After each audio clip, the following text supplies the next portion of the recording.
Hi there, and welcome to Mythbusters Bible Study during COVID-19 from New Faith Baptist Church International. I'm Reverend Dr. Alexis Felder.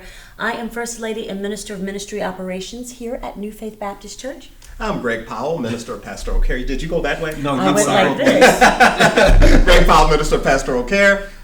Minister Sellars Vines, Minister of Outreach, Evangelism, and Missions.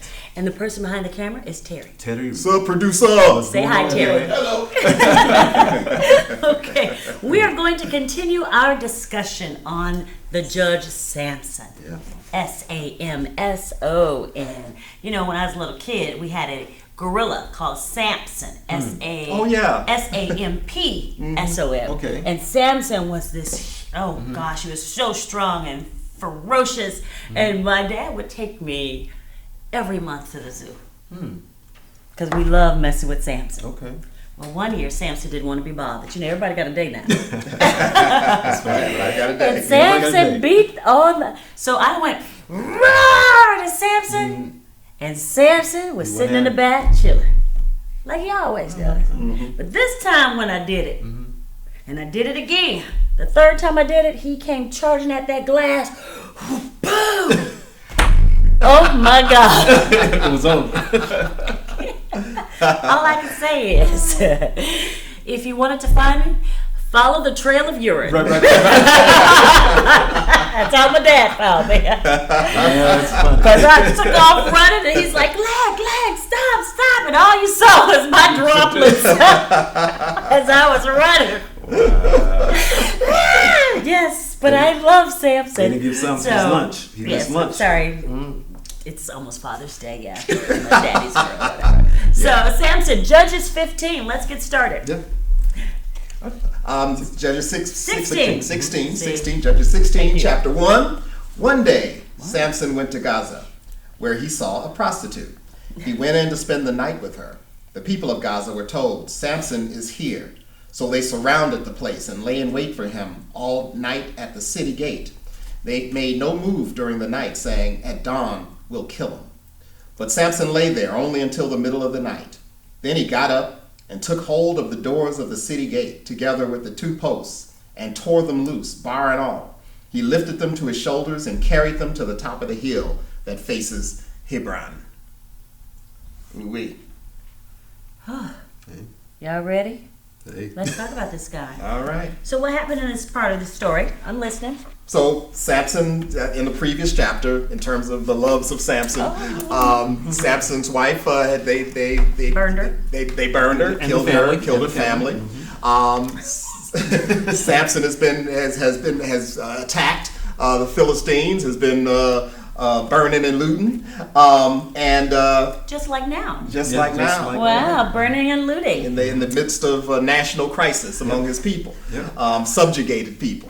And like Samson goes and seeks the comfort of a woman. And in this case, basically, the woman is just basically a one-night stand, apparently, as far as we know. So from is the this text. woman number 2? This is woman number 2 of 3. And so for you guys and gals who weren't with us last week, would you like to tell them about Samson's wild oats? My new nickname, Samson. We sorry. We're sorry because we thought you was a womanizer. We thought you were a homemonger. We've been preaching that thing, and I look in the text, and you had Whoremonger. 3. 3. So my new nickname for Samson is Saint Samson. So there. Oh, wait, because you asked the question last week, what? What did I ask last week? That was a long time ago. You asked them how many could Oh, say. how many brothers? How many of you? Answers. I'm just speaking to the brothers. I'm not going to speak on behalf of the sisters. Right. You can say you only had 3. One of whom was your wife. The second was a rebound sex, and the third we're going to talk about was a bad relationship. It just didn't work out. Yeah. How many of us have more than that? I'm not going to raise my hand because Would you not I'm simply what you married know? now. Would I'm you not simply- again? You know, my favorite movie, one of my favorite movies, old movies, Dr. Strangelove, or How I Learned to Love the Bomb. You know, where the Peter Sellers character. You know what, Greg?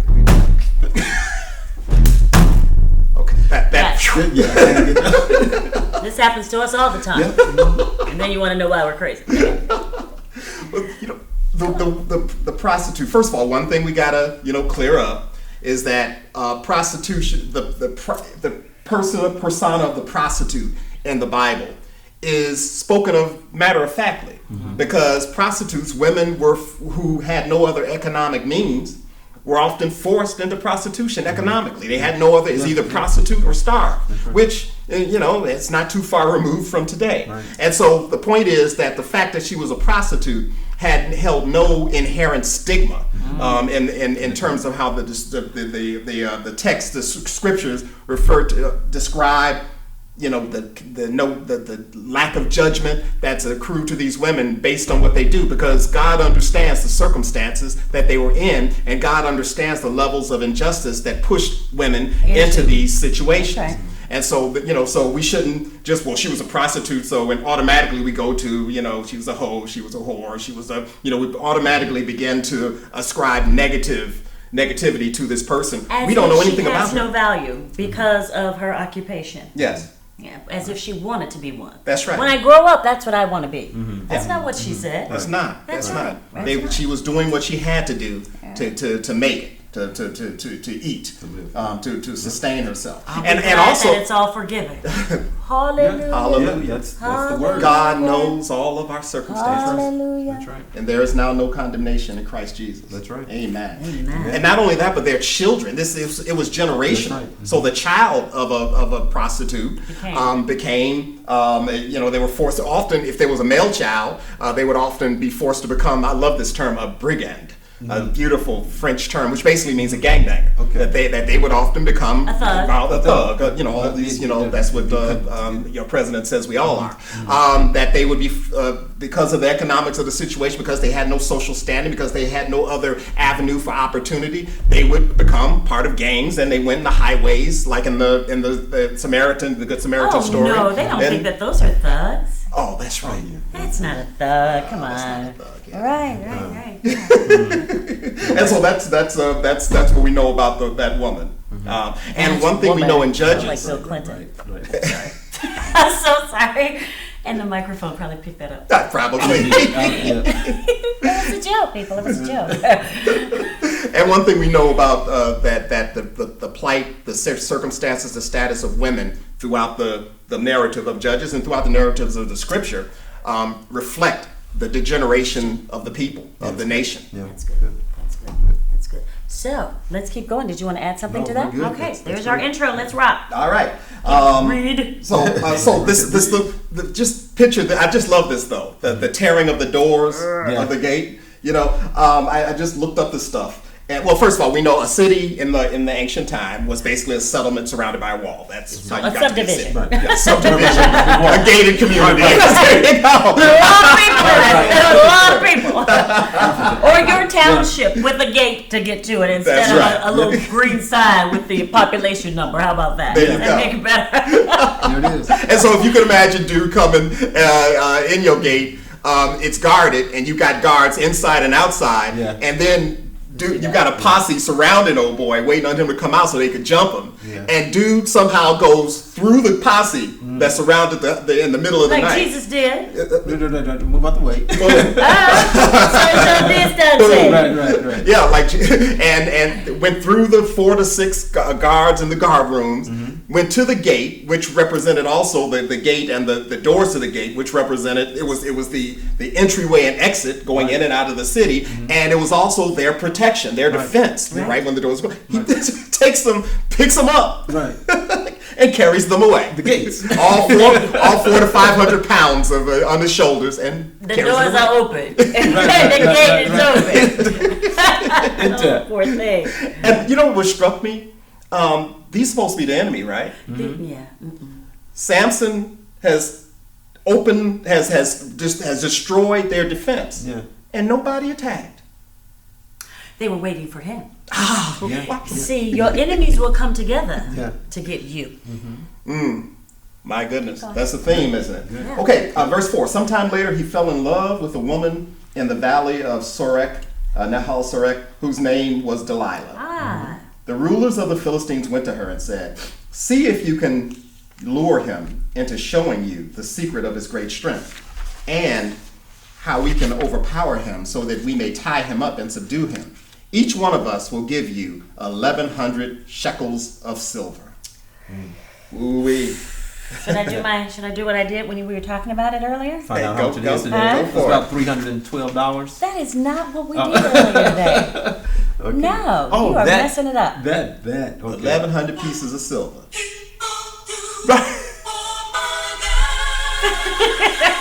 You remember that song? That's an oldie, but that's an... That's it. You remember that? Oh, I do. Come on, now, bring it up. Greg, you remember it? I remember it. Yeah. You ain't got it. Man, that's talking heads. Okay, so we got Delilah here, finally being named. Man, getting it for money. Right. Right. And they put all this money on his head, so you know your value when people are willing to. Wow. That's right. Give up their own goods. Goodness gracious. That's right. For you. You know your value. Yeah. And so they knew. Yep. That's right. They knew he was a threat. Yeah. Yeah. And that's why they were willing to make the investment. Yeah. And when we look at what's going on in our country, one thing, the historical context, without getting too deep off into it, but we got to always keep in mind as a people, as black people especially, that we weren't enslaved in all this because we were black.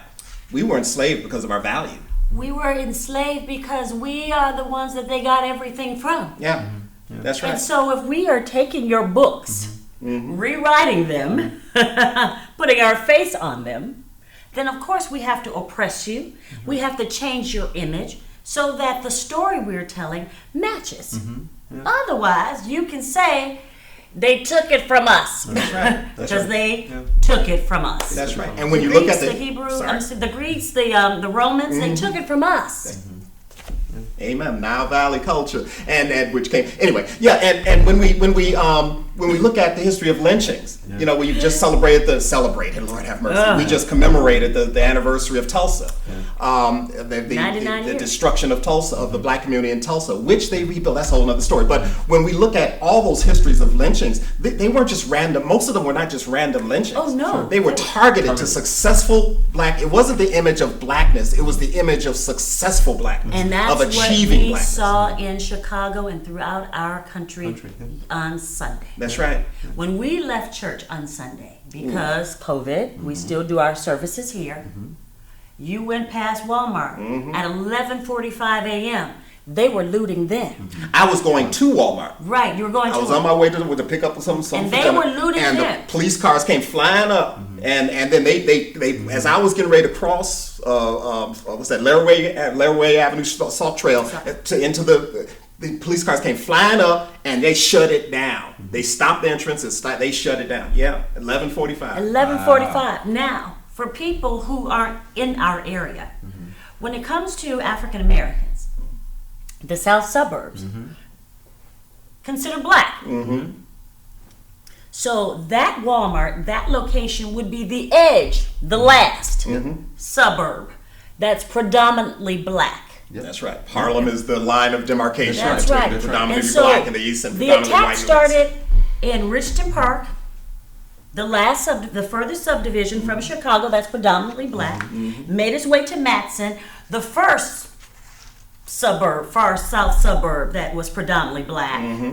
Because this is the Mecca right here, right? Matteson. Right, Matteson, yeah. Yeah, this was where people wanted to come. Flossmoor, Olympia Fields, etc. Hills, they went from Richton Park, Matteson, they just went all the way down and they hit all of the developed areas in our community. So for our 99th anniversary of Tulsa, the burning of Tulsa, they burned every form of Tulsa. Yeah, my goodness. In every urban city. Yeah. That's what happened. And I'm sorry, I think our young people were duped. Our millennials need to learn a lesson. They have to learn to listen. They gotta learn a lesson. Yeah. So that is what I believe happened on Sunday. Yeah. And if we didn't get out, we wouldn't have known that. Because the way they made it seem like it was happening downtown. And it just started. No, it started. Yeah. It was too organized. It was too strategic. It was too strategic. So now we got to go to their general store. Right, that's right, and we gotta, and that's why this year's voting is so critical, because it talks about the rulers of the Philistines. It wasn't just like one or two of them; it was the rulers that were put in place that were bringing the goods to her. So we got to be careful. Well, that's right. The people that are our rulers that are bringing the goods to us. We got to know what's up. We got to know what's up, because someone always benefits from poverty. That's right. Mm-hmm. That's right. So it's Poverty is a human creation. There it is. So, Delilah. Yes. That first time a woman's named, right? Outside of his mother. His mother's not right. His mother's not even named. She's the wife of the knucklehead. Yeah. So she's the first woman named in the story. Wow. That just occurred to me. Yeah. The name is a Hebrew name. Yeah. What? What did you say? I don't understand. What do you mean? Oh, Joe, say that again. The name Delilah is a Hebrew name. She's from Nahal Sarek, the Valley of Sarek, which is Israel territory. And scholars debate whether she was Israelite, Canaanite, or Philistine, but the evidence within the text seems to me... Right, why would the Philistines give her a Hebrew name? Yeah, and why would they bribe her as opposed to just do what they did with the first Philistine woman and just force her? That's right. Because they would know if she was a Philistine, they would have had the leverage of her family. The same thing they if you don't do this, we're going to kill you and your family. That's right. They didn't do it. They said, no, we got to bribe her. That's right. She was so she would have been one that the parents would have picked. That would have been they would have been happy with his choice. That's right. A good home They would girl. have been happy with Delilah because Delilah was an Israelite. Yeah. She was Hebrew. That's right. And what does Delilah mean? Flirtatious, amorous. This is just when you Google Delicate. it. Temptress, delicate. Those kind of things. And let's keep in mind, of course, that this story has mythic qualities. It's a mythic story, right? And so all of these this is a passion play. This is a morality play, And so here this whereas the greatest threat to Samson throughout all of this is his own people. Yeah. I thought you was going to say a woman with her own stuff. Was a woman trying to get her own stuff. Well, she seems to have it. Yeah. She seems to have something because For they her to came. be. They came to her. Good point. And they came to her and they made sure that what they offered her equaled. Yeah. The best. Because Samson was deemed as the best. That's right. Yeah. They made it. Yeah, that's a good point. Because they made a business deal with her. They sure did. They sure did, and she knew how to make one. Yep. So she may very well have been a businesswoman. Yeah. Just making a business deal and handling her business. Yeah. And by the way, in the text, no one talks about her going to hell or anything like that. They just describe her. That I find that interesting. That they just and just how the story unfolds. That she's just a woman, apparently a businesswoman, making a business deal. No father, no brother, no husband, acting on her behalf. Acting on her behalf in her own interest. For herself. That's right. Yeah, And assigned. Yeah. Yeah, and it's handled pretty much matter of factly. But first of all, because the scriptures does not assign her the blame for Samson's choices and for Samson's motivation. Not at all, and it doesn't say that she was in love with Samson. It said Samson loved her. That's right. That's right. That's right. And Samson was one to fall in love by virtue of his eyes and perhaps another appendage, and not necessarily his. Meeting another woman's soul. I mean, I'm just saying, it's like I took a look at her and yeah. You know what? And Samson was an emotional brother, like many of us are, like we all, one way or another, emotional brothers. He said it, I didn't. He said it, I didn't. I didn't say that. So how many of us been there? How many of us been in a bit fallen, allowed our emotions to run away? Just my imagination once again running away with me. Yeah, y'all like my singing? No. Anyway, but how many of us been there, brothers and sisters? That's right. Oh yeah, she was a femme fatale. Yeah, femme fatale, the classic. Par excellence. Yes. Mission accomplished right here. So, come on, 1,100 pieces of silver, from these Palestinian noblemen. Come on, keep talking. Yeah, this Philistine. Yeah. Oh, did I say Palestinian? I said Palestinian. Oh, But we, gosh. well, Same, Philistine, right. the Romans had got that right. Started with a P and then get it with a C, okay? Came later. Speak. You were speaking. You had that the Daniel anointing. No in the future idea. there will be an iron. Yeah, no idea. Sorry about No, that. it's all good. That's it, say Palestinian. Philistine. Yeah. Sorry, people. Philistine, Love but they're all from everybody. that area. I love everybody. You're right. Love everybody. So, what do we say about Samson here? Well, I thought we were talking about Delilah. Okay, well, I thought you was done talking about Delilah. Oh, Talk about your we homegirl. done Go talking ahead. about Delilah. Talk about your girl. No, I think it's quite interesting that she is Hebrew. We need to accept it. Yeah. We need to accept it right here at the table. Mm-hmm. That she was contrary to, once again, the laws and the traditions outlined by God for his people. That's right. That's right. So Samson was her leader. Yeah. Yeah. Wow. And she knew Samson was there. Oh, I So feel that's like even I more feel like reason. Jessica and Roger Right, Rabbit kind of thing happening. Yeah, is that Jessica and Roger Rabbit? So, wow. Okay, never mind. You're right. No, you knew who Jessica Rabbit was. Every course man you knows know Jessica her. Rabbit. Jessica She's Rabbit. not even Of real, course, right? every Yeah. man knew Jessica. She was real enough, though. Yeah. Right. They all love Jessica Rabbit. Trust me. Lord have mercy. Yeah. She was. She was she was ruthless. Yeah. And she reflected where the people were. That's right. She reflected the values that she both of them. She and Samson reflected the values and then the contradictions and the decline of their people. From a people who were unified in purpose, unified in advancing the kingdom, unified in following God, or at least when they jacked up, crying out to God for help. Not this crew. Not this crew. No. Everybody's out for themselves. So now we call them the enemy, the Philistine nobleman who gave her the money. I want to make sure I said the name right, the identity right. But maybe it was just a community. Maybe it's not as restricted as we tend to think it is. Or perhaps it's not or it's not as oppressive as the others who had them in oppression. Yeah, it seems to And be so- a little lenient. right, It has a little because play in what- there, because- doesn't it? Yeah. They gave her money. Yeah. Right, they Yeah, gave her money. yeah. So that meant that there was a level of respect and trading that happens between these two groups of people. Unless they're rolling up on her and saying, are you willing to trade him in? And we will give you this. But I mean, if you just told me out of the blue, wouldn't I possibly tell him? Yeah, it seemed it's hard to imagine that she didn't have some relationship with these people who approached her with this proposition. So, you're right. So did they send her in? Well, Samson picked her, and I think Well, but did they send her in to take him down? I think from the text that the people were in such a state that they didn't have to send her in. That all they had to do was find the one that was willing to turn. Oh, so now we're back at Judas. Yeah.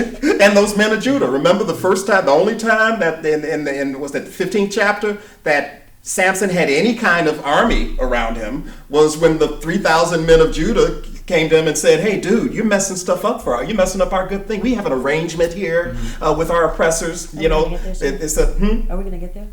Oh, is that later? That's early. early. So 15, right? Did we pass that already? No, we didn't pass it yet. Yeah, that was earlier. The men of Judah. Yeah, that was in chapter 15. Okay. Yeah. Here, we promise we present. I thought the 3,000 came. And that's the one time in the whole 20 years of Samson's judgeship That he ever had. that he had any kind of operational unity among his people that we see, and that was for the purpose of imprisoning him. to shut the mouth of the judge prophet. That's right, to shut the mouth of the leader, of the judge, of the prophet. So, which means that they probably, imagine this. Imagine her store next to his one of their stores. Right. I'm still thinking that Delilah was sent in. I mean, the story doesn't end. I mean, it's about annihilating the Philistines. The Philistines, and they kind that's of God's objective. Well, yes, no. we're getting there. No, We're right. talking about humans right now. Yeah. Always in the heavenlies. no, Always no. in the heavenlies. You're a very holy man. No. I'm saying, but the objective,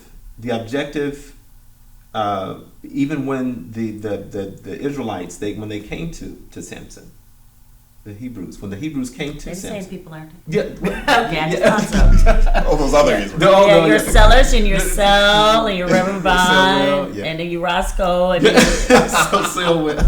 the same guy. So I don't know, because the Hebrews, they came to him because Samson was making trouble for them. Like, no, dude, what are you doing? You messing some stuff up. So I think that story kept, it was like, dude, we got to get rid of this guy. So I think that the echo of the hammering down of Samson and what he was doing against the Philistines was kind of I think the brothers are struggling that she was sent in to take them down, I mean, it doesn't tell us. Yeah, that's the only thing. That's my only hesitation. Yes, but it's interesting. Yeah, I mean, it makes sense. Because he was in love with her. She was never in love with him. Mm-hmm. And her whole pursuit was to find out what? The source of his strength. That's right. Mm-hmm. Sounds like a hit to me. Oh, but not for herself, but for the Philistines.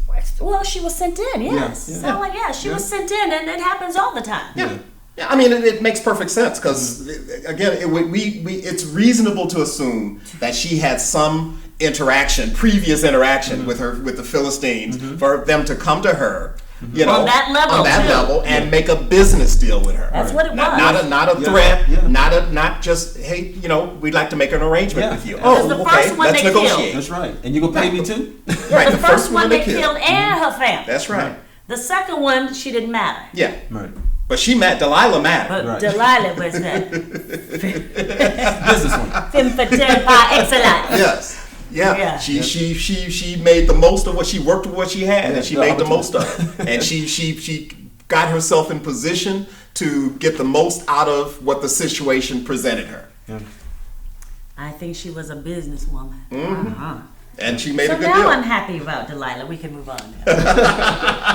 Yeah, I just think she was sent in. Like it happens so many men. It happens all the time. Yeah. And often we women, if I can say, break woman code because we got a code too. Mm-hmm. I hear you. Yeah. I never knew this. I know. They may have to kill you. Right. I'm not going to say too much. I'm not going to say it too much. Because you guys often don't realize when you're being taken advantage of by women. Mm-hmm. That's right. Yeah. Yeah. Right. Men are trained to see it from that perspective. When we are trained to be curious, do you mean this?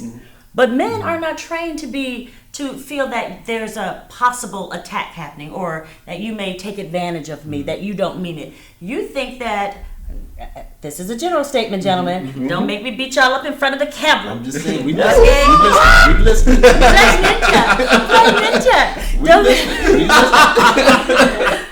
But you, with your machismo, right? Yeah. Right, so you don't see that. No, she wants to be with me because of who I am. Right, and all I'm working with. Right. Right, and you don't know when a woman is coming to take you down. It ain't about what you are and who you are. I'm coming for your birthright, your assignment. Man, it's like and that. that's what she was. Yes. Yeah. Yes. You see it all the time. That's right. They're attracted, especially in church, they're attracted to the anointing, but they think they're physically and sexually attracted to the leader. Right. And so, the women come after these handsome, strapping men. Oh, I have to fight them off with my sword. Okay, never mind. Anyway, yeah. So, but yes, men often don't see it. Yeah. Right. Yeah. And so, because the text says Samson loved her. Yeah. That's what it says. Yeah. She ain't loving him at all, but she's pursuing him. That's right. She's flirting with him. She's seducing him. Yeah. She working for the nobleman. That's right. She ain't in love with Samson. She is using him for his car, his credit card. Right. He taking me to. He get my nails done, huh? I'm rolling with the judge. Oh, look at you. Yeah, big time and stuff. We know about you.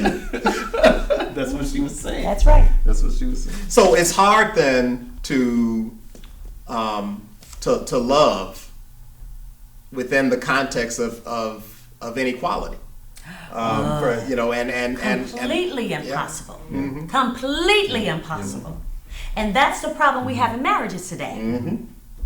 Because you can't love me and treat me like a child. That's right. You can't love me and treat me like a child, and I go to a corporate job and they pay me big money for the decisions I make, and I come home and I can't make none. That's right. That's the problem we have. And if I need to assert myself, quote unquote, to undergird some false notion of manhood, some unequal and inhumane concept of manhood, and I need that to be reinforced at all times because it's so fragile, because it's not truth, then that's destructive to a relationship, and that even makes us, but not even, I say, but that makes us vulnerable to be manipulated. That's right. Sounds like a church to me. Crickets? Male and female alike, God created us. That's right. Yeah. Now, someone said that Delilah was somebody's mama, like Micah's mama or something like that. Yeah, one scholar said that Delilah was Micah's mom. Wow. Right. I was like, Micah who? In biblical narrative, Micah's idol? I don't know. I have no idea. I haven't heard that. Oh, you guys should read. Should we Google it on camera? You should Google it. That's right. Teach them how we research. That's what we do. And hey, you know what? I just aside real quick. Oh, darling, we were free floating. I hope that one thing, that maybe the main thing, or one of the main things that our audience that will get from this is that we can talk. We should talk about this stuff. I mean, it doesn't have to be me proving my knowledge to you, or you, and then we get into these, who knows more scriptures debate, which of course Peter excludes. said, he's not in there. I forgot. Oh, right. Right, it's okay. Yeah. Which excludes everybody else in the barber shop from the conversation, because they may not know as much data. Scriptural data, and there's a difference between scriptural data and information and truth, right? That's right. And so, what this is what we do. We talk about it. Yeah. We read about it. We know what we know. We know the vastness of what we don't know. We try to fill in the gaps. And we try to make application to our real lives and to the stuff that we talk about, so that the scripture is part of our lives. And so we talk about it like we talk about as we work through the stuff of our lives. And folks, that's how it's used. That's what it's for. That's right. It's called refining. It's called being refined, and that's what's happening. The worst thing I ever did is call the Bible holy. Yeah.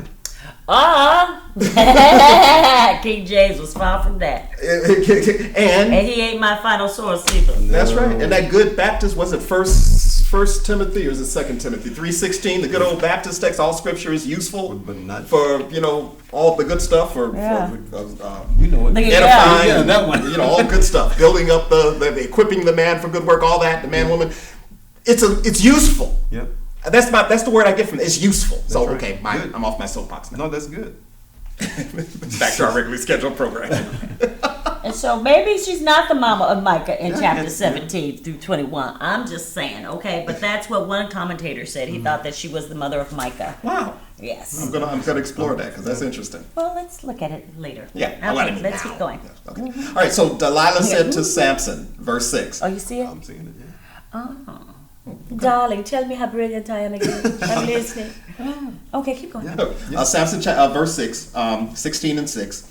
Chapter 16, verse 6. So Delilah said to Samson, tell me the secret of your great strength and how you can be tied up and subdued.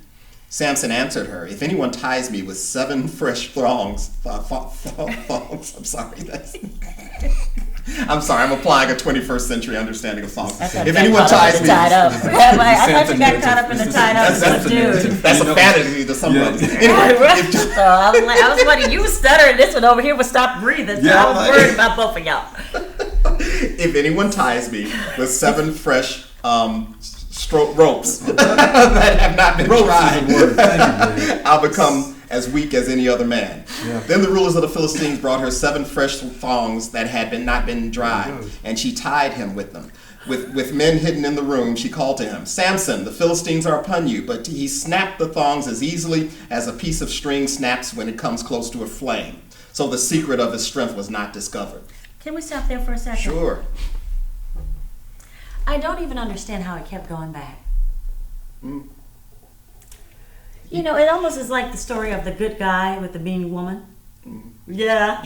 Right. Because why do he keep going bad? Man was gullible. You said it. Ooh, he like his dad. You know that? You said it. He just like his dad. You know what I'm saying? Yeah. Yeah, he's just like his daddy. Yeah. Because why would you go back? Yeah.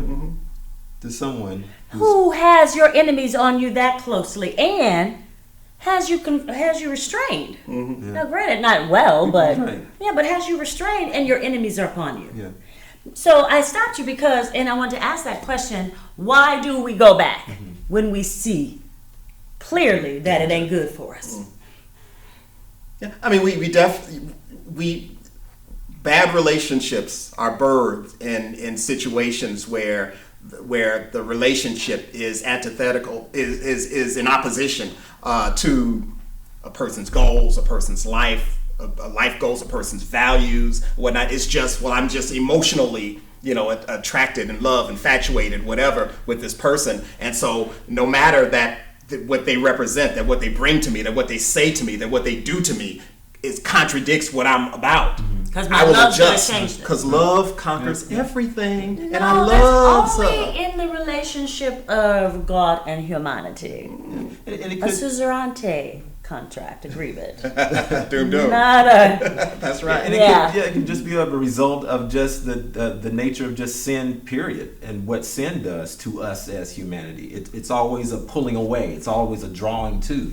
When he talks about a dog returning to his vomit, but that it's an inclination for us to do that because we're It's our nature. This is our nature. Our nature. Yeah, it's our nature. Wasn't No. till Adam just didn't follow instructions. But that's on Prophet and Poet. Visit our It was our fault. It's our Facebook page, right? That's Prophet and Poet. Well, you gave me this woman. Right. So it's your fault. Talk about it, We Greg. gave you the instructions. It's your fault, God. But then she replies this, and that's why I stopped you, because then she says this, read chapter, verse 10. Then Delilah said to Samson, "You have made a fool of me. You lied to me. Come now, tell me how you can be tied." How did I make a fool of you? How come Samson not asking any questions? Yeah. My father used to tell me, and we often talk about gender imbalance and the patriarchal aspect of it, that when men feel like they're supposed to rule women. There's another side of that too, of men who feel like they're supposed to be led by the nose by their women. My father used to say that yes, your wife, your woman, your girlfriend is your equal, but you got to be a leader. Yeah, that's You got to be a leader, and you have to stay true to who you are and what you're about. And that's That's the it. key. Yeah. Being true to who you are. That's right. If your authentic self shows up every time, you will find out that you will not be taken advantage of. Yeah. Not too often. That's right. And again, that's what my father told me. Sure. His father had a whole different. His father was led by the nose because he was a knucklehead by the anointed woman that he, thankfully for him, by the anointed woman that he was married to. I'm talking about Samson's father. Sure. He was clueless. Yeah. He wasn't the leader. He wasn't any kind of leader. And I'm not talking about the leader, submit to me. I'm talking about a leader, because Yes. partnership means we both leaders. Make a That's decision, right. and bring the family along with that decision. The leader. He's not asking the questions. He's not talking. He's doing Adam right here, by the way, guys. Is he doing that? He's doing an Adam. Yeah, that's Adam. Okay, verse 11. So, you want to unpack that a little bit for you? What? Because Just not talking. He's not he's- speaking yeah, up for he's his not birthright. taking- He's not yeah. speaking up for his own protection, That's his right. assignment, his life. I mean, she's tied you up. Your enemies are upon you, and y'all still talking. Yeah, not taking responsibility for what you know, and Ah. and his mother let him know what's How going on. often in relationships do we see Yeah, and not say? yeah, And we go on and pretend that it's okay when That's it's not. that's right. Samson is still having dialogue, intimate dialogue. This isn't, COVID sitting distancing. Sure. Right, they up underneath each other. Right. And she's already revealed herself. And she's doing the leading, and he's not even asking the right questions. Yeah. He not asking- She's asking all the questions, questions. basically. Yeah. Like, for example, why would you want me to be tied up? Right. Well, that's a in different the presence story. of my. Well, not in the presence of your enemies now, but that's a different story. But we ain't gonna talk about that right here. I'm sorry. I walked right into that. I should have seen it coming. I thought we passed. I have rope. I thought we passed it, Greg. I have rope. Look, I have rope.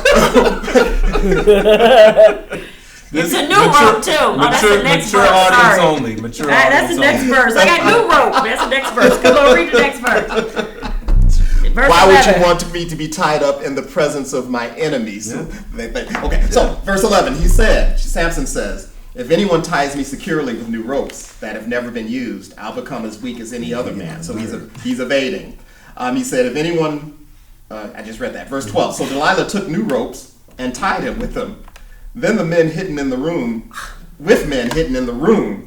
she called to him, Samson, the Philistines are upon you. Again. Yeah, again. Yeah. But he snapped the ropes off his arms as if they were threads. Continue.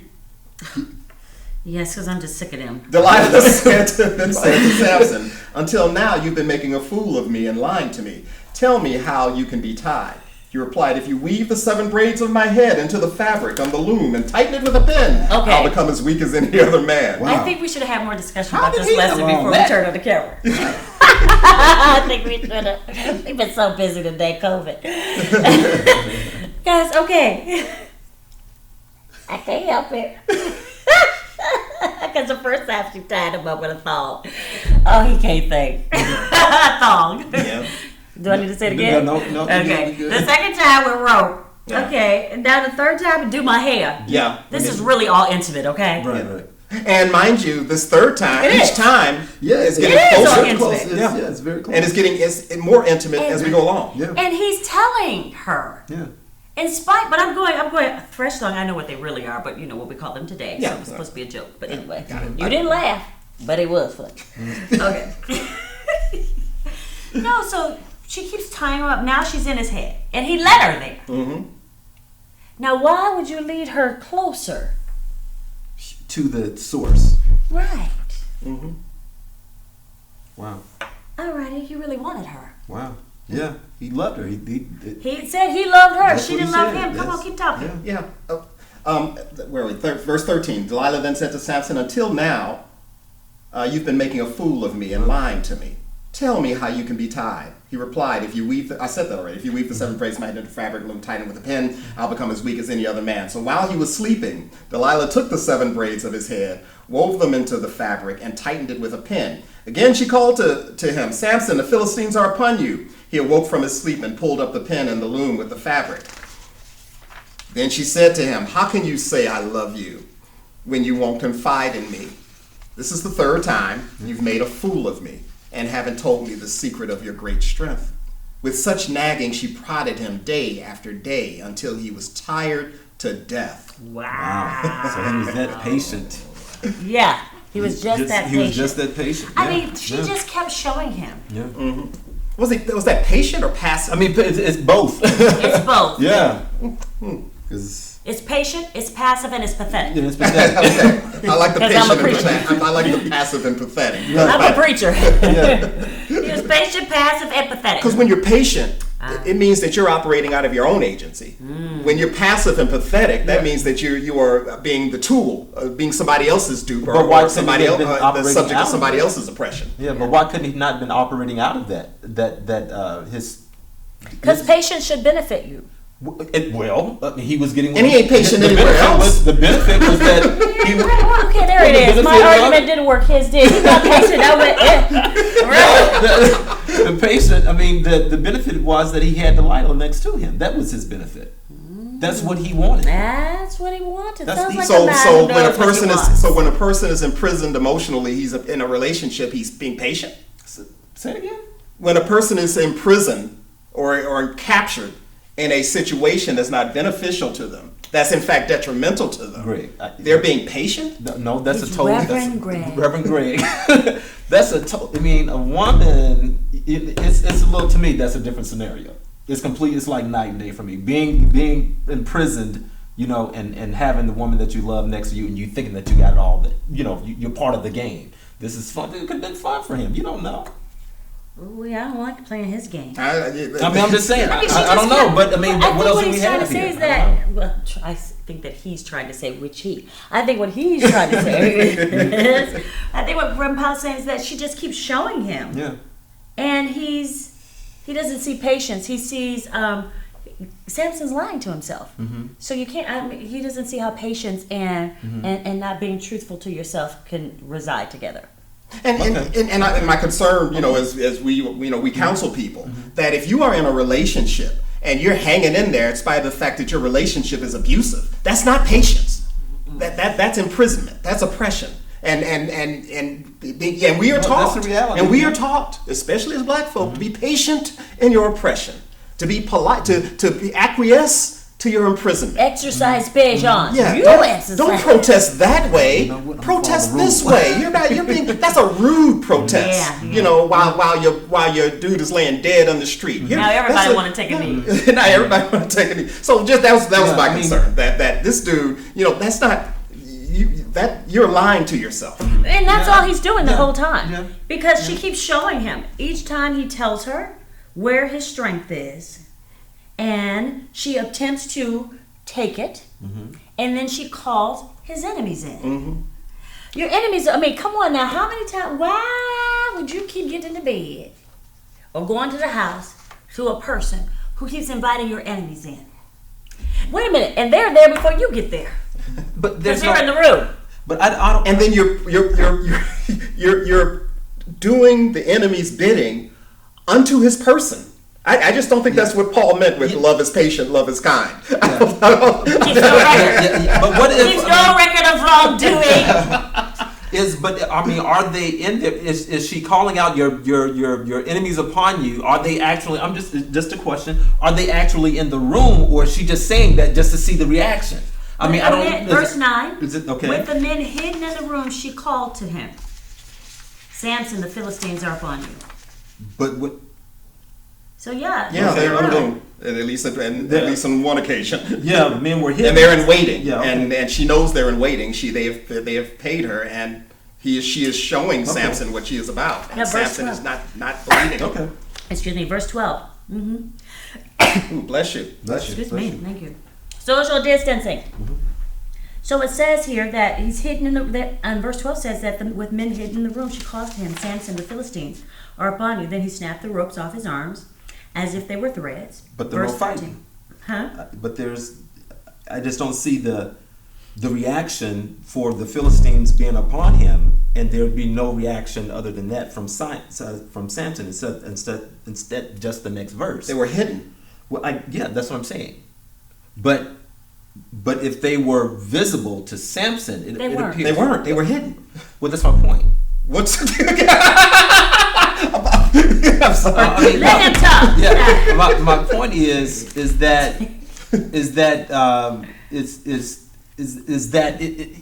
he didn't see them. Of course, they were in the room, but he didn't see them. But it was just a test, just to see if he still had his strength based on what she said. If he would have not broken the bonds, I think they would have come out then. Okay. But it just doesn't. I just don't. I don't. Go ahead. It's been a long day. It's been a long day. Go ahead. Yeah, it's been a long day. No, you're saying I just don't see. Go ahead. You just don't see. Yeah, because I'm trying to understand what you're saying. Yeah, I just don't. We are here for you. Thank you so much. I need help. I just don't see the in terms of Samson's response. When I read it before, when I was reading before, it was like, man, if the Philistines were there and Samson broke the bonds, some should have went down. So you're saying, where is the fight between each one of these? Which one of these? So was Samson being gullible, and even with the Philistines upon him, but they really wasn't. He didn't know that they were there. You know what I'm saying? So I don't know if it was I don't know if the story just blankly says that.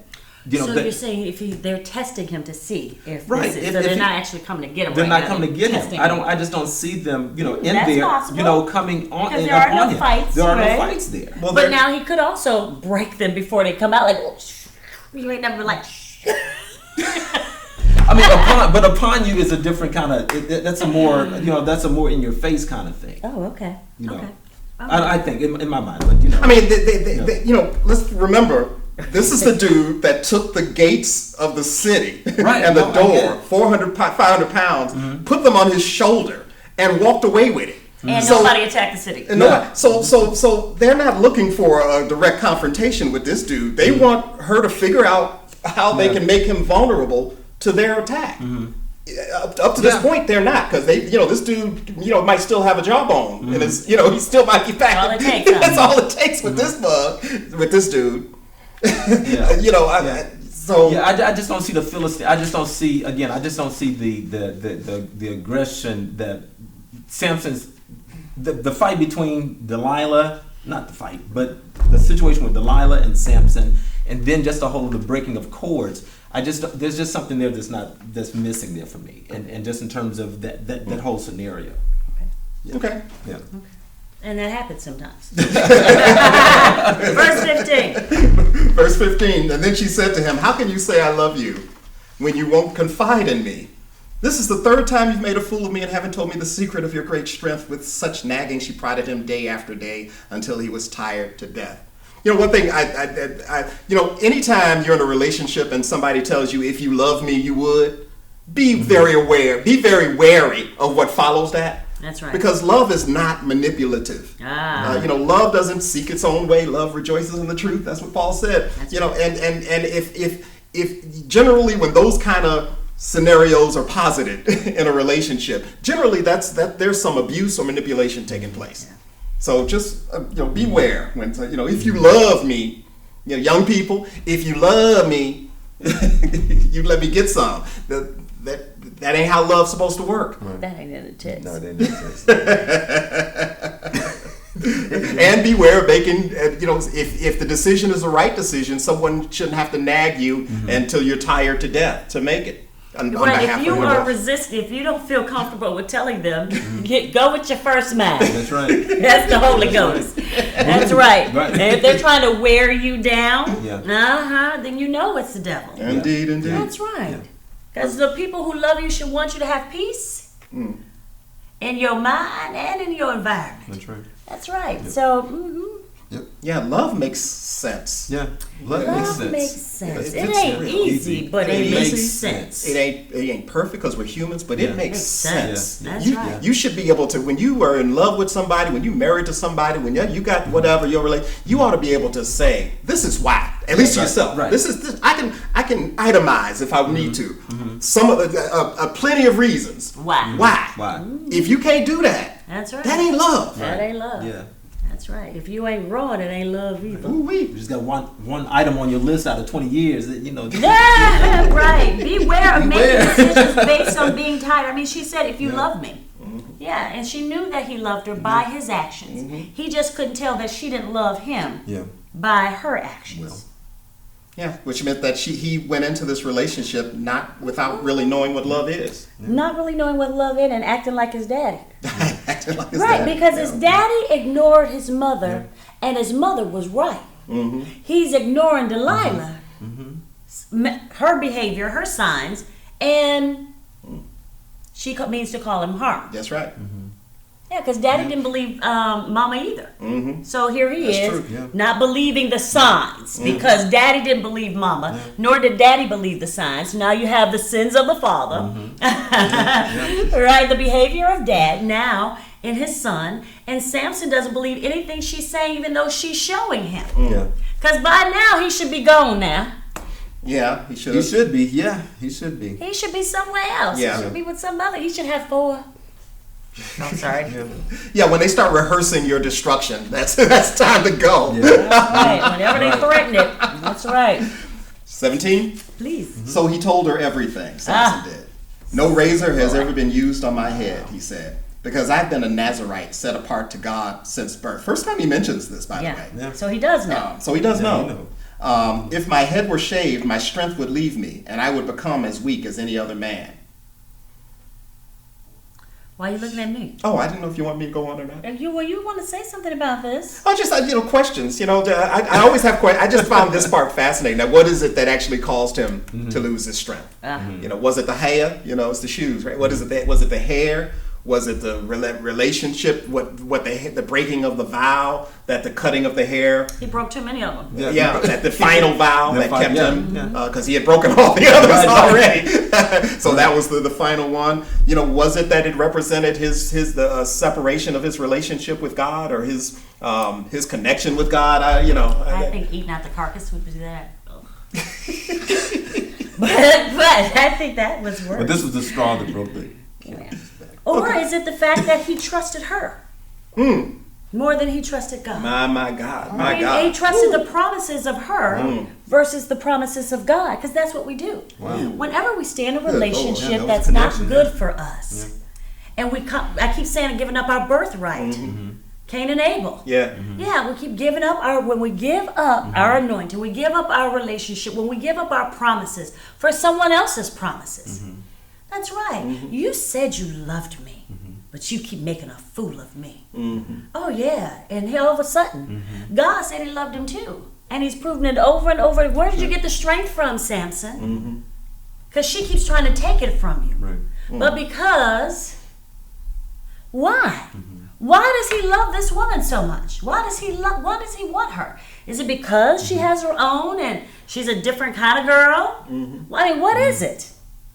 Does he want to make his parents happy? Does he want to make his parents happy now? Is that it? What is it that Samson has to have this one?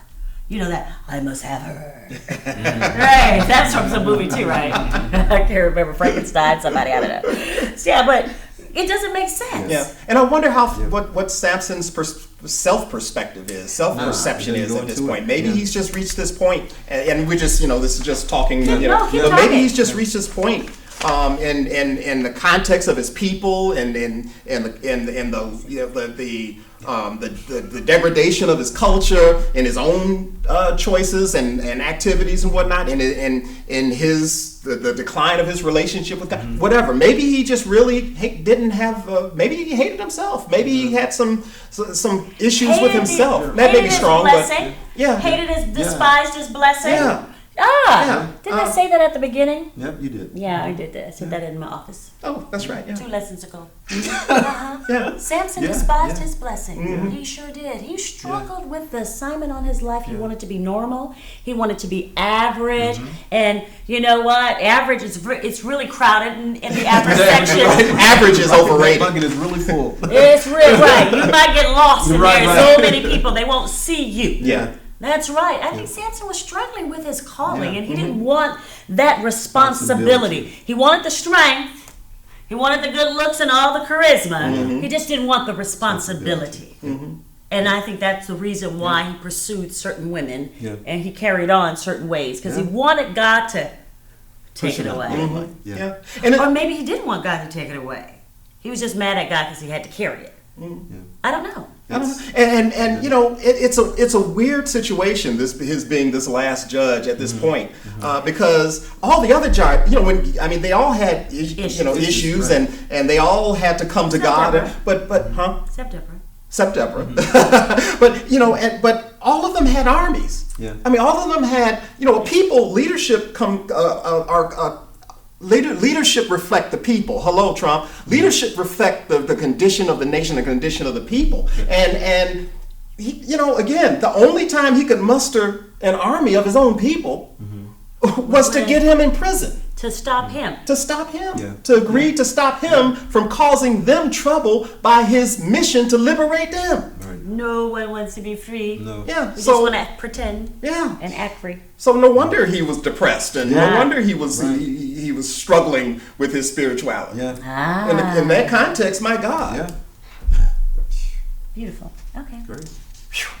Where were we? Verse 18. When Delilah saw that he had told her everything, she sent word to the rulers of the Philistines, "Come back once more. He has told me everything." So the rulers of the Philistines returned with the silver in their hands. She's a businesswoman. Having put him to sleep on her lap, she called a man to shave off the 7 braids of his hair, and so began to subdue him, and his strength left him. In some translations, by the way, that word subdue is translated as torture. That she had began the process of his torture. Destruction. Mm-hmm. Well, I mean, if me, ritual humiliation. Right. If me wiping Jesus' feet with my hair is symbolic of preparing him for burial. Right. Then yeah. Mm-hmm. Yeah. Wow. Good. Yeah. Mm. Okay, so now Samson had his hair braided. Ooh, wait. Him dreadlock man. He's a black man. him dreadlocks cut off and him lose his strength. Oh. Then she called, Samson, the Philistines are upon you. The same word. The same words. He's rehearsing his own destruction. Sounds like an abusive relationship too. It in that was. dynamic. Wow. It was almost like, what was he running from? Yeah, he was in. Yeah. He was in. He was committed to this because they didn't kick the door in this time. She did the same thing. She called them and then she called him. Oops, your enemies are here again. Because, he never told her to stop saying that. That's right. Yeah. Like, why are you saying that? Why you call? What's the point? What's that about?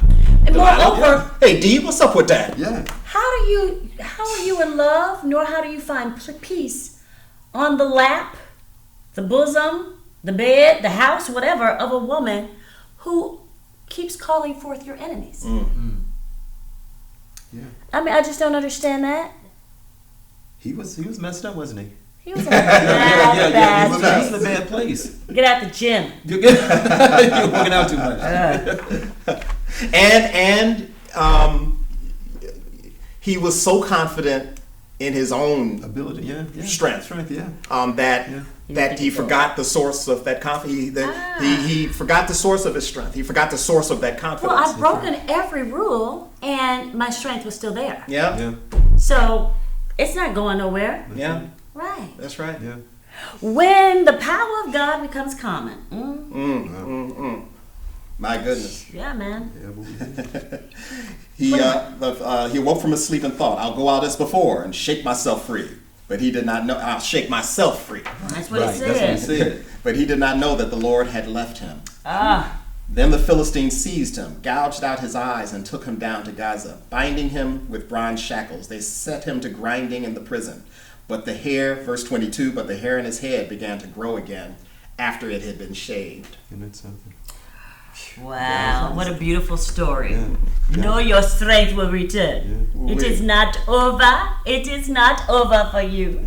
And it's just funny how it just parallels to what we're dealing with, just the Philistines, and how, it's about seizing, as we can see. And then, let's do what we can to keep them blind and keep them focused on what they want us to see. Oh yeah. And that's nothing, so there's just something there that the blinding, hence our education system. Yeah. If you keep us blind, then we can't see. We not only can't see where we're going, but we also can't see and understand what you're doing. That's right. Our social systems keeping us blind to to possibilities there. They don't let us know everything. Give us the information, as you said. That's right. Yeah. But that's that verse 22 is so powerful. But the hair on his head began to grow again after it had been shaved. That's really a key that we need to take from this story. Yeah. That no matter what you go through, no matter what decision you make, that's right. You are still a daughter of Abraham. You are still blessed of the Lord and highly favored. And you are still created for His purpose. And God is going to get His purpose out of you. And so when you feel like, when you're at your bottom, it's still, God is going to use that. God, you just got to believe all things. Yeah. God is growing in you. Good. And how many of us in our worst situations in life, we grew stronger because of God growing in us? Absolutely. I was going to wait till you finish your sentence before I raise it. Good idea. No challenges, Lord. And like to get tied up with thongs. Raise your hand. Right. Verse 23. Your audience only. Your discretion is advised. Now the Now the rulers of the Philistines assembled to offer a great sacrifice to Dagon, their god, and to celebrate, saying, "Our God has delivered Samson, our enemy, into our hands." When the people saw him, they praised their God, saying, "Our God has delivered our enemy into our hands, the one who laid waste to our land and multiplied our slain." While they were in high spirits, they shouted, "Bring out Samson to entertain us." So they called Samson out of the prison, and he performed for them. Wow. Wow. Wow. Wanted to let him know, you are our clown. You are our slave. You are our prisoner. Yeah. Dang. Yeah. 3,000 people, standing room only? 2 drink minimum, cover charge. Right. Come see Samson, right. the rebel entertainer. What did I say? King Kong. You know, whenever I read that part, bring out Samson to entertain us, I think about how, how certain aspects of our culture, of our real culture, of our innovation and our gifts to humanity, is taken from us and utilized and turned into entertainment for our oppressors. And just in the case of Samson, to broadcast our humiliation, to broadcast their superiority, their supremacy. And we still fall prey to that. All day long. And yes, we have come a long way when it comes to entertainment. As African American people, I'm talking about as black folk, we've come a long way. But we have not gotten over it.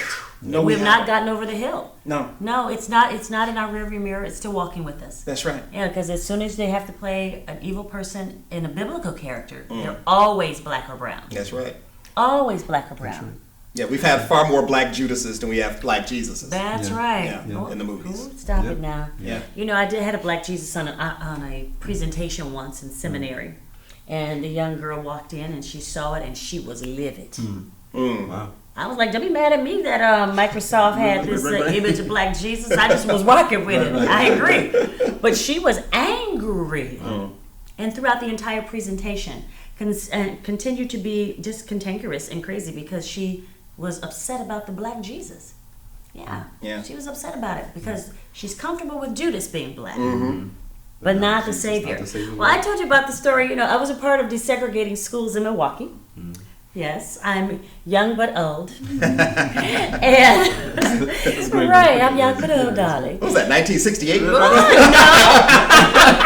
I am the 7th. Thank you, darling. There you go. 1972? I'm sorry. 1970, darling. Yes. So I'm a part of desegregating schools, and you go throughout the various grades, and we were in music class, and we're going to do the play Grease. And as the only black girl in the class, guess what role they gave me? Rizzo, the one who got pregnant. So when I came home with my notes, Mom, I have to study because I'm in the play and I have to learn my parts. What part are you? I'm Rizzo. Rizzo? Mom's like, she, the one that got pregnant? Mom's like, you ain't doing that. Yeah. Mama wasn't having that. She wasn't having that. So I'm trying to study. And I want her to help me, but she wasn't having it. Right. And the next day she called the school. And she asked to speak with the music teacher, who was a wonderful lady. And when I say wonderful, meaning that's just how they don't know. Sure. Because she was a wonderful lady. Right. And I attribute all of my show tunes to her. Oh, wow. Well, we give her a hand. She gave me my first acting gig. Yes, I love she's show the blame. tunes. Yeah, right. They have to Pops up on her. Right. They have to listen to me on Broadway. 5 a day. In Matteson. On Broadway in Matteson. And so she's the reason why she gave me my first role. And my mother called up to the school and wanted to talk with her about that. And she changed it. Yeah. And she gave me Sandy. Now, that was a whole nother problem. My goodness, yeah. But all I know is summer loving had me a That's all I know. I was Sandy. First black Sandy. Yes, sir. Right. Because Mama, what happened? You weren't playing the girl that got pregnant. Yeah. And my teacher was a wonderful woman. So black history, all of that. It's a part of their DNA. So even when they don't know, they still do. Yeah. Even when they don't want to do it, they still do it. Right. Because she knew she couldn't send that home to another girl. Her mother would complain about it. Yeah. And that's what we have to do. Sure. Your wife got me involved in that Million Moms thing. She sent me something about them once, and they were doing something that I actually agreed with.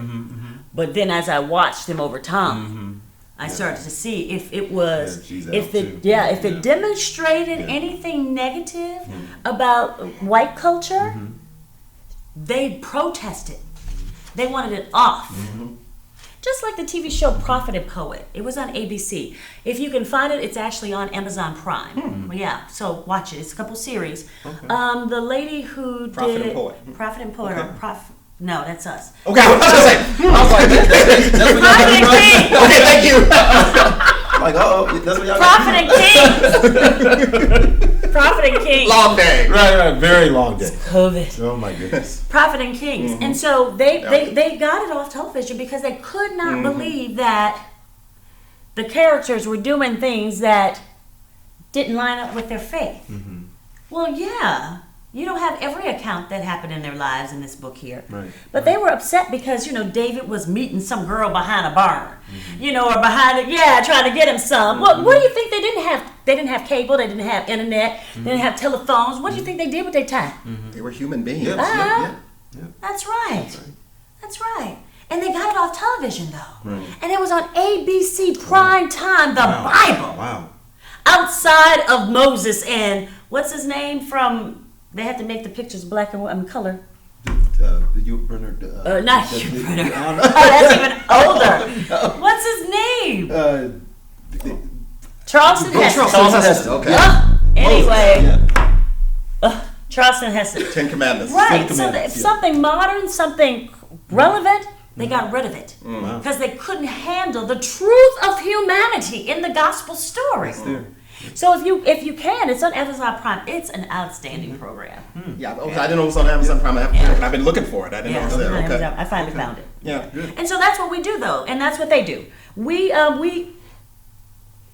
sell ourselves short. Yeah. Yeah, and here he is, and she was evident, and it was clear, and she wanted to humiliate him. Well, she just wanted to make her money. She didn't care about humiliating him, because I think she'd have done it to anybody. She was all about the Benjamins. Oh yeah. Without a doubt. Oh yeah. And he she was a businesswoman. She was a businesswoman, and he was in love with her, and she didn't love him. That's right. And also to our Samsons out there in the entertainment industry. I love hip hop. I came of age, in hip hop, and I appreciate the power of hip hop as an extension of the culture of our people, that one of the many gifts that we've given to this country and to the world. And so I say this out of love. We got to be careful that we're not playing the role of Samson as projecting our humiliation for the entertainment of our enemies. Thank you. We got to ease up and pull up. I was just listening to Polo G with my son. Okay, so I love hip hop. The cussing doesn't bother me, except when it's stupid. Dealing with real life, all that. Okay, I get it. But the generic labeling of our queens, of black women as bitches and hoes, and just the constant one-dimensional projection of hedonism and consumption and whatnot. Only in our music do we project images of humiliation for the entertainment of our enemies. Yeah, brothers against brothers, is there. And we got to pull up on that.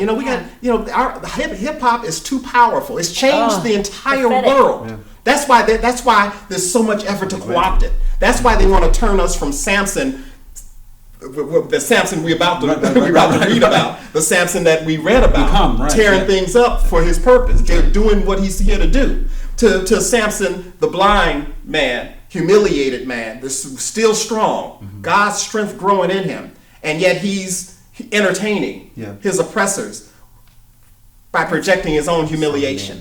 We got to pull up on that. I don't think anybody sees it that way. Yeah. And that's the only music that they want us to hear. That's right. Yeah, That's right. the only music they want us to hear, and because you don't hear it on their stations. Yeah. And because it's not they're not projecting it to us. They're projecting it to the vast majority of the audience of hip hop is white people. You know, and so of course, white people, they want white people to hear black people talk about thugs and hoes and you know and dealing dope and all that. And yes, I get it. That's a part of life. I'm not saying we do, but I'm not saying I don't like gospel hip hop because most of it is boring. But but the point is, be true to the art form. Be true to the culture. Present the humanity. There's too much at stake. It's too much at stake to allow our enemies to define who we are and then project that definition in use our own culture. That's been honed and in the fires of this country, and that's been paid for in blood. And we gonna project it, our own self-destruction for the entertainment of our enemies. That's crazy, and we need to pull up on that. Be real, be who you are, but pull up on that and be real, because that ain't reality. No, you're right. Because during COVID, we do our day parties on Fridays with DJ Tony Neal and Q Ball and Glenn and Sundance and Skano. We have all these DJs on the weekend, so we have these day parties since we're in COVID for our members. And the thing that was really heartbreaking, because I wanted to bring rap in, but it's so difficult. And all the DJs said no because how complex it is. I said, well, then you send them a message from me. And you tell them that our parents were allowed to share their music with us. That's right. And their music was a way for us all to come together. That's right. But their music has burned the breach. It has burned the bridge. They have torn the breach. We have no way to connect with our children through their music without having to pause it and explain okay, although we bump into this tune right now, you really can't call her that name. Yeah. And although we bump into this tune right now, that way isn't. I don't want to do that. Yeah. Yeah. I don't want to do that. The worst we heard was Papa was a Rolling Stone. Yeah. Right. So what's going on? They work to control the inner workings of our families. And that's what they're doing. And so when we were talking about the type of music, I said, no, you know what? Put some of that Marvin Gaye in there. Put some of because we got to teach them how to talk to women. They don't know how to talk to women. That's right. And because we call ourselves bees, because it used to be they did that. That's right. And we laughed at them for calling their women bees and for them answering to it. Right. But now you call us that and we call ourselves that. Yeah. We answer. And then we say, "Oh, you gonna treat your bee like that?" We're crazy right now. Yeah. In youth ministry, one youth church, one time I asked them. We were just talking about music and these issues, and I asked them to name a love song. Oh, to name a love song, and they couldn't. Wow. They literally. And a couple of them named a couple of old school, what's going on, Let's Get It On, and those. I was like, no. I mean, like a contemporary love song, not your parents' love song. Right. A love song. No, that's grandparents' love song. Because our love song should be Alicia Keys. Right. Who? Yeah. Keys. Yeah. Right. Maybe even New Edition because when we were growing up. But they don't have any because they didn't have the privilege of even having groups in their age. When Nora was in school, there were maybe one group that was all male, that was a young, whatever you call the groups that the girls fall in love with. Yeah. The boy bands. Boy bands. Yeah. They didn't give them that. Right. And so if you don't have a Boyz II Men, if you don't have a New Edition, if you don't have that, there ain't no love. Yeah.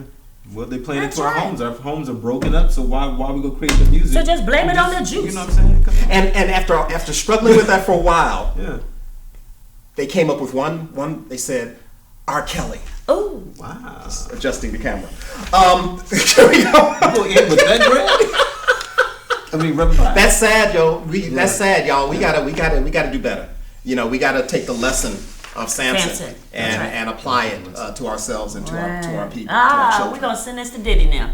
All right now. All right, we are. Trust me. Amen. I do what I say. Come on, 25 Finish up. When they stood him among the pillars, Samson said to the servant who held his hand, "Put me where I can feel the pillars that support the temple, so that I may lean against them." Now the temple was crowded with men and women. All the rulers of the Philistines were there, and on the roof there were about 3,000 men and women watching Samson perform. Then Samson prayed to the Lord, "O sovereign God, remember me. O God, please strengthen me just once more, and let me with one blow get revenge on the Philistines for my 2 eyes." Then Samson reached toward the 2 central pillars on which the temple stood, bracing himself against them, his right hand on the one and his left hand on the other. Samson said, "Let me die with the Philistines." Then he pushed with all his might, and down came the temple on the rulers and all the people in it. Thus he killed many more when he died than while he lived. Then his brothers and his father's whole family went down to get him. They brought him back and buried him between Zorah and Eshtaol in the tomb of Manoah his father, where he had led Israel. Samson had led Israel 20 years, and that's the end of the 16th chapter and the end of the last of the Judges. Wow.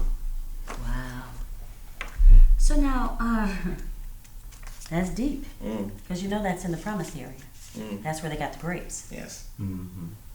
Yeah, Zorah and Eshtaol, that's where they got the grapes, That's the big grapes. So once again, he lands in the place of the promise. Yeah. They've come full circle. Uh-huh. It means red That's grapes. right. I think The place where Joshua and Caleb got the big grapes. yeah, When Moses sent them out. and the people rejected them. And people rejected, said, "We look like grasshoppers." And Moses said, "This is not a grasshopper diet. What y'all talking about?"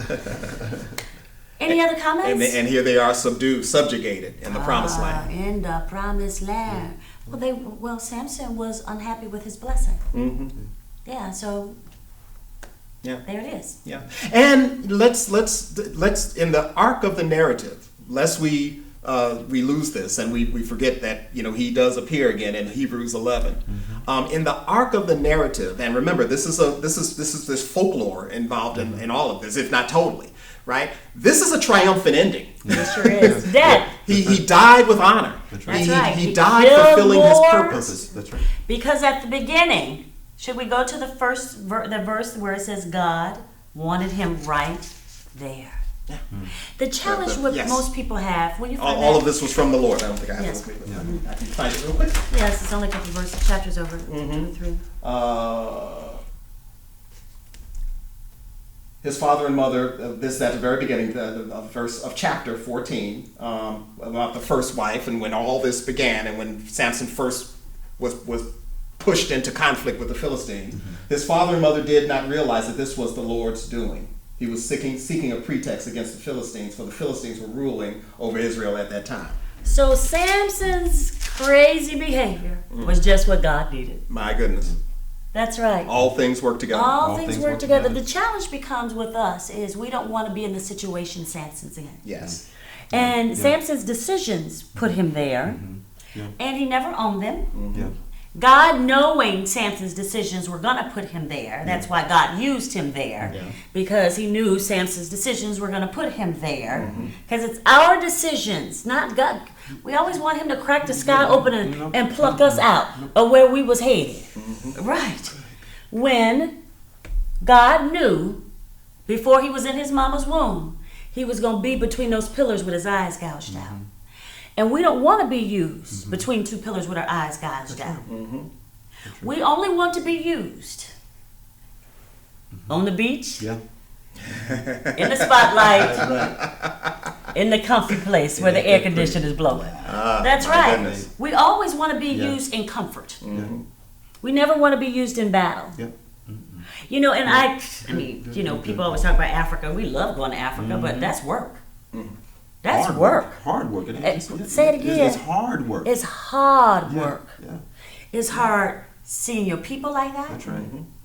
It's hard being in a place like that when you don't have all of the things you're accustomed to. Right.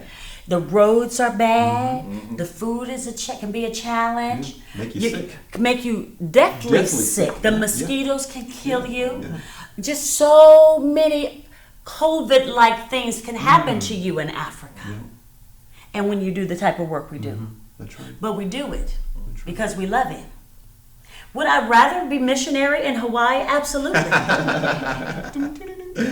Would I rather be a missionary in Spain? Absolutely.